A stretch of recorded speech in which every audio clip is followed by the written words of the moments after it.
Today I will show you how to create a W-2C form. From your dashboard, go to the blue ribbon and click Forms. Choose your tax year, then scroll down and find the form you'd like to create. In the top right, you can switch to the IRS form view if that's more comfortable for you.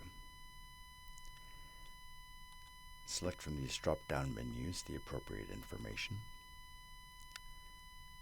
and fill in these boxes if applicable.